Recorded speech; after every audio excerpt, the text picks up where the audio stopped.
сайн байцгаана уу? Ерөнхий боловсролын номтны сургуулийн химийн багш нар мандах байна. За багш нь өнөөдөр 7 дугаар ангийн химийн уруулын үгийн хэвшгэлийг заах болно. За химийн урал гэдэг бол хамгийн чухал зүйл. Тэгэхээр химийн урал хэрхэн яаж явагдсан юм бэ? Энэ химийн урал явагдсан уу үгүй юу гэдгийг бид эхлээд тодорхойлох ёстой.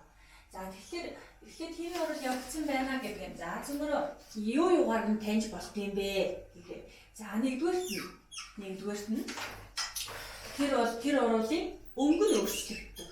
Өнгө өөрчлөгддөг.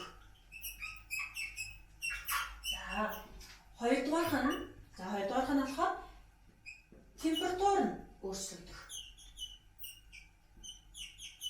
За температур нь өөрчлөгдөн. За гуравдугаарт нь болохоор тундас гэж бид нар мэднэ тийм ээ. За тундас буух. За дөрөвдүгээрт нь болохоор за хий ялгарч болно. Хий ялгарч болно. За тавдугаарт нь болохоор үнэр нь өөрчлөгдөж болно. Үнэр өөрчлөгддөг. За эдгээр 5 зүйл одоо өөрчлөгдөж явагдсан байх юм бол энэ химийн урал явагджээ гэж үзэж болно. За тэгвэл тэр химийн уралын тэгшгэлийг үгээр хэрхэн яаж илэрхийлдэг юм бэ гэдгийг зүгээр одоо үзье.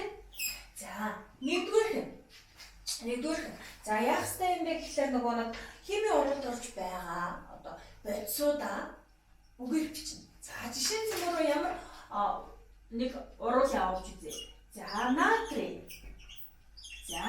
үгээр бичнэ.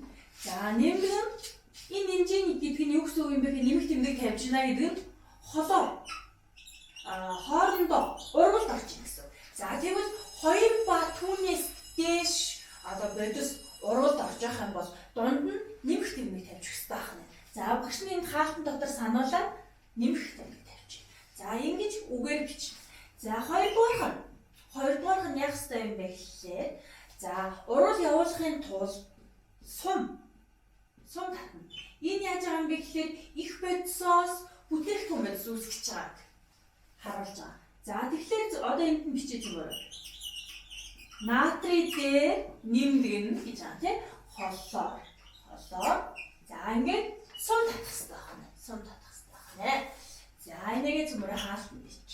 За гуравдах нь яах ёстой юм бэ гэхлээр за одоо эндээс ямар бүтээгдэхүүн үүсгэх юм бэ? Одоо юу үүсгэх юм бэ гэдгийг бичдэг байна. За зөвмөр бичээ. Натрий дээр нэмдэг гэсэн тийм ээ. Холлоор за бүтээгдэхүүн үүсгэж байгаа учраас сум татаад эндээс юу үүсгэх вэ гэхээр натрийн хлорид үүсдэг байна. Натрийн хлорид үүсгэнэ. За натрийн хлорид үүсгэнэ. За ингээд үүснэ. За дөрөвдүгээрх нь яах ёстой юм бэ гэхлээр дөрөвдүгээрт нь зөвмөр яах ёстой вэ гэхлээр их бодис уу бүтээгдэхүүн бодис уу гэдгээ зааж өгөх. Тэгэхээр энэ сум заасны урд ямар бодисууд хоорондоо ургалд орж байгаа нь болохоор их бодис болдог. За тэгвэл одоо харъя зөвмөрөө. За бичээрэй. Натрий дээр нэмгэн холоор. За энэ бол юу ах нь? Их бодис. Их бодис гэж нэрлэдэг байна шүү дээ. За уралд орж байгаа бодисуудаа их бодис гэж бичнэ. Харин үүсч байгаа зүйлийг үүсч байгаа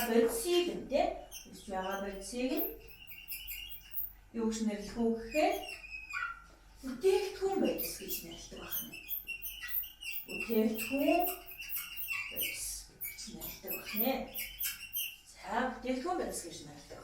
За тэгэхээр химийн уралын үгэн тэгшгэлийг одоо бичихтэй эхлээд яадаг вэ гэхээр за багш нь хариултаа. Эхлээд эхний ялжин уралд орж байгаа бодисуудаа үгээр бичнэ. За 2 ба түүнээс дээш одоо 3 бодис ч юм уу 4 бодис ч юм уу тий хоорондоо уралд орж байгаа юм бол дунд нь нэмэх тэмдгийг тавьж өгнө.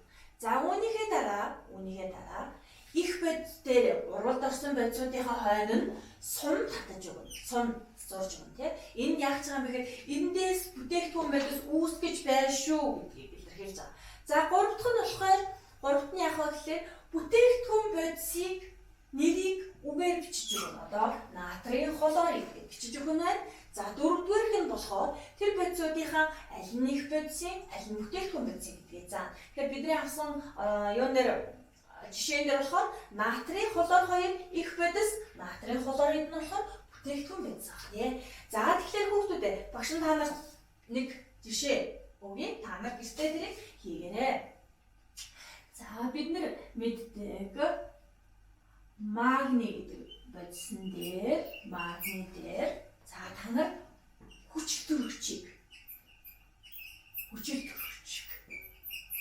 оруулаад үгэн тэгштэглээр бичээд их ба бүтээгдэхүүн бодисыг нь заагаарай. За хүүхдүүдтэй баярлалаа. Анхаарлаа тавьсан баярлалаа.